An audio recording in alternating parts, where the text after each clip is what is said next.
بصي بقى حضرتك بقى النهارده ان شاء الله كده يعني الحاجات اللي استفدتها كده، حضرتك سامعاني كده؟ ايوه ايوه سامعاك، قولي قولي. اه.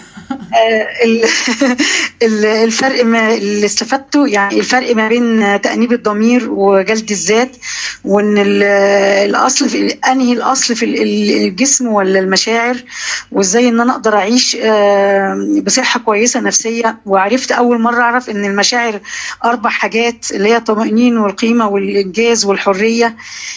وايه هو اهم حاجة، يعني اكتر حاجة كمان من الاكتر، ان الشعور المدمر للحالة النفسية. اول مرة كنت اعرف ان هو فعلا التعلق، وان الحياه مثلا مليانه ابتلاء وتعب وشقاء، وان الافكار السلبيه طبعا حاجه وحشه ولا حاجه حلوه. كلنا قلنا وحشه، لكن حضرتك اكدت لنا ان هي حاجه كويسه وحاجه حلوه، لان هي بتنبهنا للخطر اللي احنا ممكن نبقى داخلين عليه.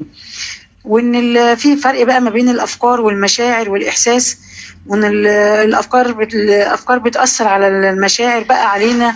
نتخلص من الافكار السلبيه اللي بتجيلي، ويعني ايه مشاعر، وليه هي اهم حاجه. واهم حاجه تانية ما هي السعاده بقى، وهي السعاده ان اهم حاجه ان الجهاز العصبي اللا ارادي هو اللي بيتحكم في المشاعر. دي كانت برضو يعني معلومه جديده. المشاعر هي اللي بتتحكم في الجهاز العصبي المشاعر هي اللي بتتحكم فيه، تمام.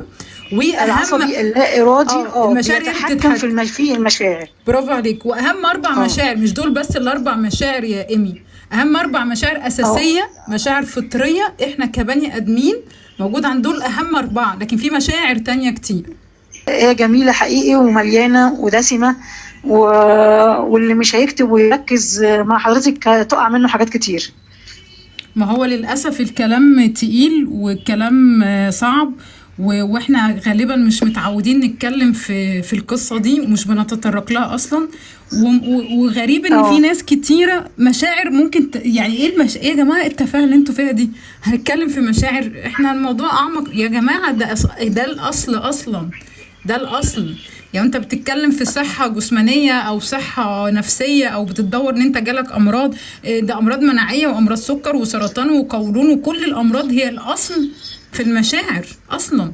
وزي ما احنا فهمنا، انا ممكن يبقى انا عندي مشاعر مش مريحه مثلا، انا زي ما احنا لسه ضربنا مثال قلنا المشاعر بتاثر على الجهاز العصبي اللا ارادي. لو انا مثلا حصل عندي مشكله، فلست، واحد بيطب يموت، او حصل له مصيبه بيطب يموت، او يجي له سكته قلبيه، او يجي له مش عارف ايه، ما دي مشاعر اللي حصلت هي اثرت على جهازه العصبي اللا ارادي، فبالتالي عملت المشكله المرضيه. في حين ان ناس تانية بيتعرضوا لنفس الازمه ونفس المشكله وعادي بيقوم ويقف، ما يموتش ولا حاجه. هي مشاعر، هو عنده الصلابه ولا ما عندوش، هو بيتعامل مع مشاعر ولا ما بيتعاملش معاها.